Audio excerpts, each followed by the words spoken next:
As a child, I lived in an old red brick house in a historic neighborhood of a small New England town.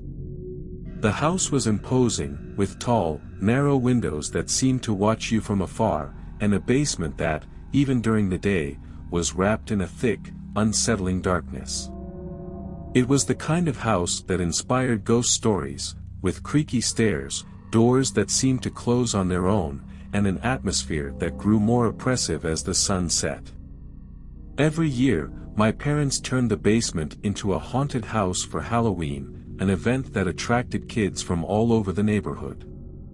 It wasn't particularly elaborate, some hanging sheets, carved pumpkins, strobe lights, and a soundtrack of recorded moans and screams. But for us kids, it was a magical experience, a moment of pure fun and controlled thrills. That year, however, something went wrong. My parents had decided to make the event even more special by collecting donations for a local animal shelter. They had distributed flyers all over town, and the response had been incredible. People we didn't know showed up at our door with bags full of dog and cat food, and my parents were happy to welcome everyone. But there was one man I'll never forget. He arrived in the early afternoon, before the party officially started. He didn't have any children with him, which was already strange, but he said his wife and daughter would come later. He brought a box of canned food and handed it to my father with a smile that didn't reach his eyes. I remember he wore a dark coat, even though it wasn't particularly cold, and his movements were oddly stiff, as if every gesture was calculated. After leaving the box, he left without another word, leaving behind an unsettling atmosphere that no one could quite ignore. The party started as usual, with kids running and screaming through the basement, laughing and scaring each other. My uncles, who dressed up as monsters every year to frighten visitors, were hidden in the darkest corners, ready to jump out at the right moment.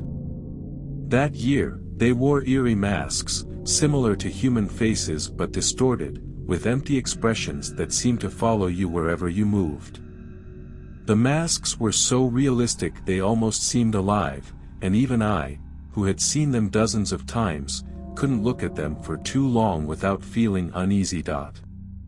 It was toward the end of the evening that something unsettling happened. One of my friends, Sarah, came to me in tears, saying that someone wearing one of those masks had grabbed her arm and tried to drag her into a side room. I tried to calm her down, saying it must have been one of my uncles, but she insisted it wasn't.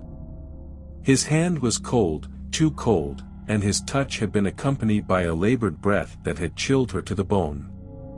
The fear in her eyes was real, and I began to feel uneasy too. My parents took the matter very seriously. They questioned my uncles, but all of them swore they hadn't touched anyone.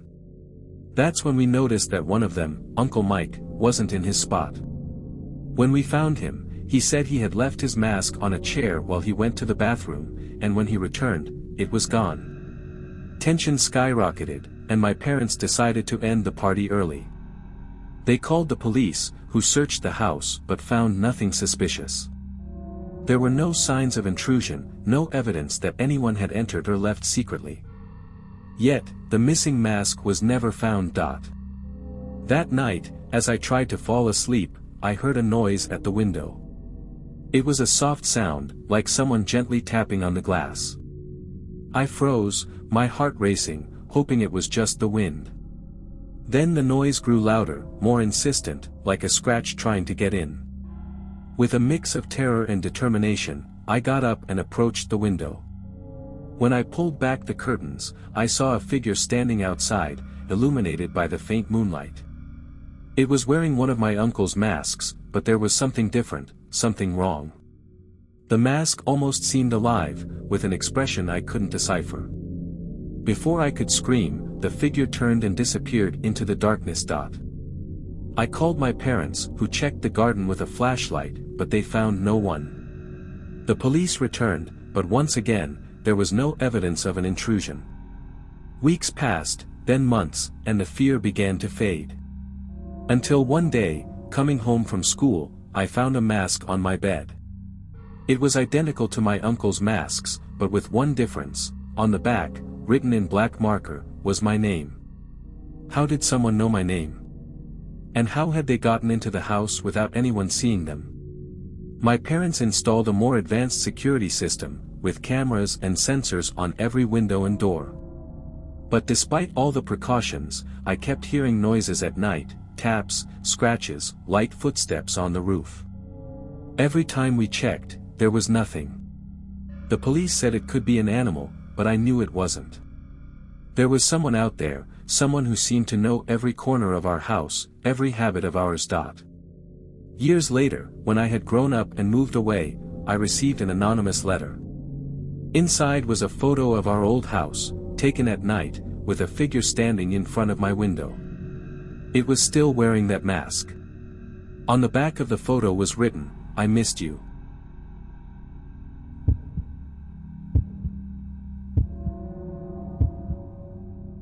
I had just started working at a small Italian restaurant in a peripheral area of the city.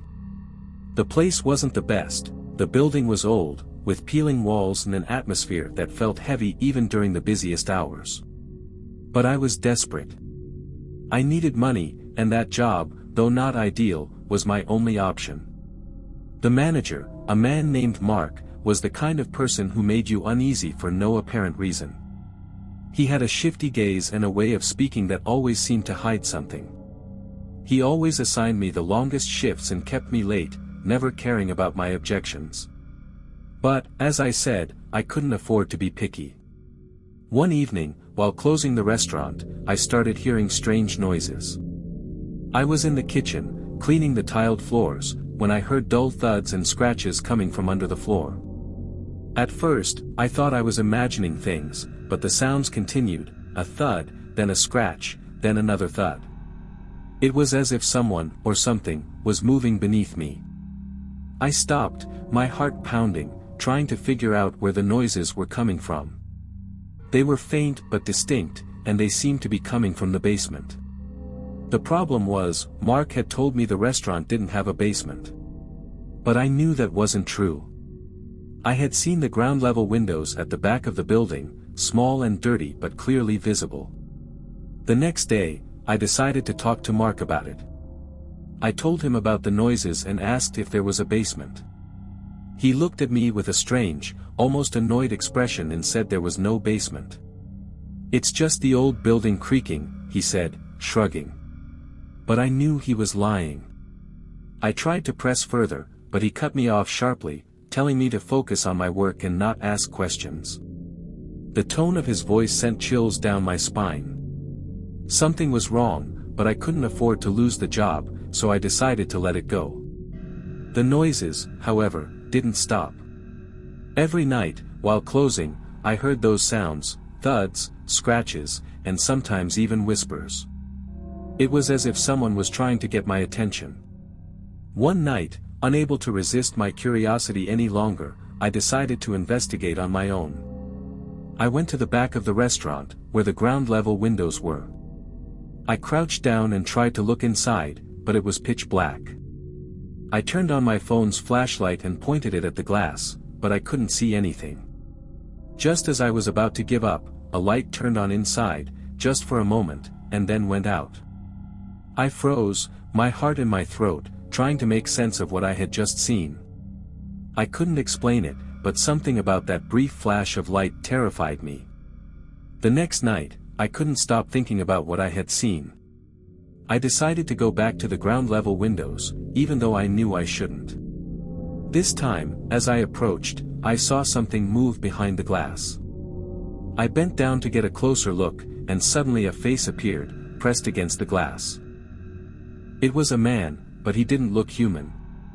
His hair was disheveled, his face dirty and scarred, and his eyes were empty, as if there was nothing rational left in him. He stared at me with a twisted smile, then slammed his head against the glass, making me jump. I screamed and fell backward, terrified. I scrambled to my feet and ran to my car without looking back. The next day, I confronted Mark. I told him everything, and this time he didn't try to deny it. He took me to his office and told me the truth. That man was his brother, mentally ill and dangerous. He kept him hidden in the basement to protect him, but also to protect others from him. He begged me not to tell anyone, to forget everything I had seen. I was shocked, but I couldn't afford to lose the job. I decided to stay, but I promised myself I would never go down to that basement again. A few weeks later, however, something happened that made me regret that decision. It was late, and I was leaving the restaurant after closing. As I walked to my car, I saw a figure moving among the trees at the edge of the parking lot. My heart started racing, but I tried to convince myself it was just my imagination. Then I heard footsteps behind me. I turned around, and there he was, the same man from the basement. He moved strangely, limping, but he was getting closer to me. I ran to my car, my hands shaking as I tried to insert the key into the lock. He reached me just as I opened the door, slamming his face against the window and starting to pound on the glass with his dirty hands. I managed to start the car and drive away, but that night was the last time I set foot in that restaurant. I called the police, but I never found out what happened afterward. I never saw Mark or his brother again, and I have no intention of finding out. Sometimes, though, when I'm alone at night, I think about those ground-level windows and those empty eyes staring at me through the glass. And I wonder if one day Mark will come looking for me, to make sure I keep the secret. For now, though, I prefer to stay far away from that place and those people. Very far away.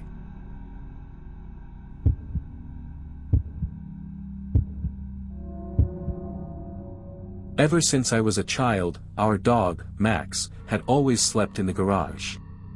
It was a practical choice. Max was a large dog, and the garage offered the space he needed to move around freely at night. Plus, my parents didn't want him shedding hair on the couch or carpets. Max was used to the routine, and every evening, before going to bed, one of us would take him to the garage, where he had a comfortable bed and a bowl of water. Everything had always gone smoothly until 2 weeks ago. One evening, after taking him to the garage as usual, I noticed something strange.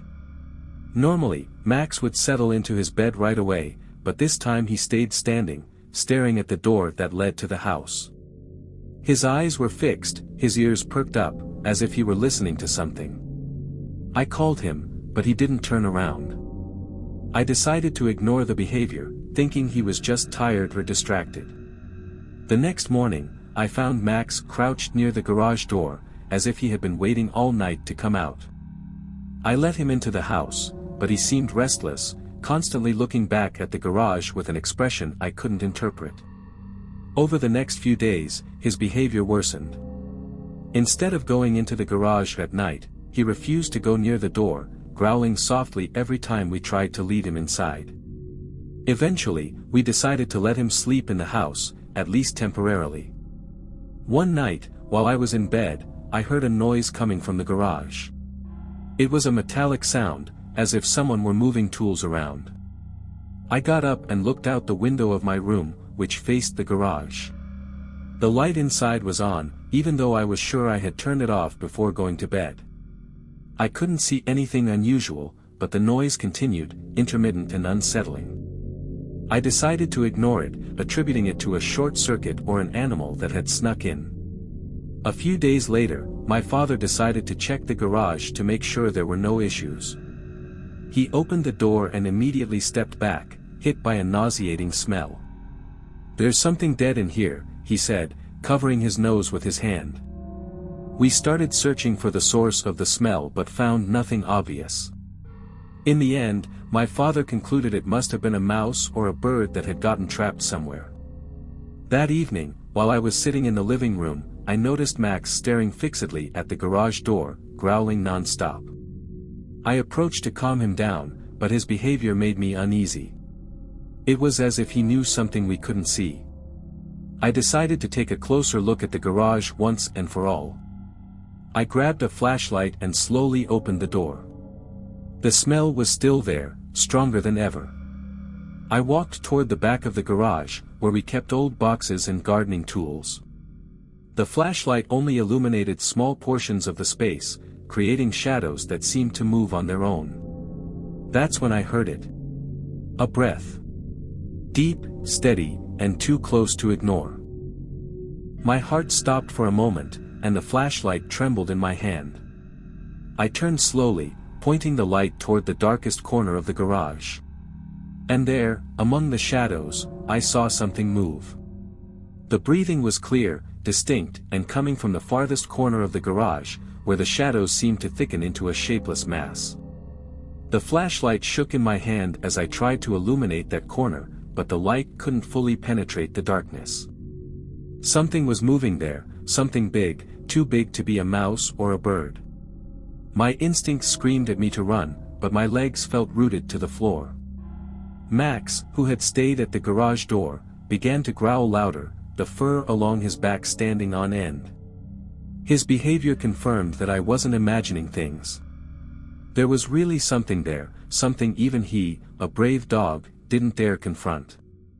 Slowly, I took a step back, trying not to make noise, but my foot hit an old toolbox, which fell to the ground with a dull thud. The breathing in the corner stopped for a moment, then resumed, faster, more labored. "Who's there?" I tried to ask, my voice trembling. I wasn't expecting an answer, but the silence that followed was even more chilling. The garage suddenly felt smaller, the walls closing in around me. The flashlight continued to shake, and the light danced on the walls, creating shadows that seemed to come alive. I decided I couldn't stay there. I took another step back, then another, until I was back at the garage door. Max was still growling, but now he had moved behind me, as if seeking protection. I locked the garage door, my hands shaking so much that I struggled to turn the key. That night, I couldn't sleep. Every noise, every creak in the house made me jump. I kept thinking about that breathing, those shadows moving in the corner. The next morning, I talked to my father about it, but he shook his head, convinced I had let the darkness and the smell get to me. It was probably just an animal, he said, but I knew it wasn't. In the following days, I avoided the garage as much as possible. Max, however, seemed obsessed with the door. He would sit in front of it for hours, staring at it with an intense gaze, as if waiting for something to come out. Sometimes, at night, I would hear him growling softly, a sound that sent shivers down my spine. One evening, while I was in the kitchen, I heard a noise coming from the garage. It was the same metallic sound I had heard that night, but this time it was louder, more insistent. I decided to confront the situation once and for all. I grabbed the flashlight and opened the garage door, determined to find out what was going on. The smell was still there, stronger than ever, and the breathing started again as soon as I stepped inside. I pointed the flashlight toward the corner, and this time the light illuminated something that froze my blood. Among the shadows, I saw a figure crouched, shoulders hunched, head bowed. It wasn't an animal. It was a person. Or at least, something that resembled a person.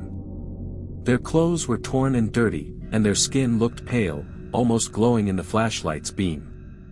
The figure turned slowly, and our eyes met. I'll never forget that gaze, empty, yet filled with infinite despair. Before I could react, the figure stood up, moving unnaturally, as if its joints didn't obey the laws of physics.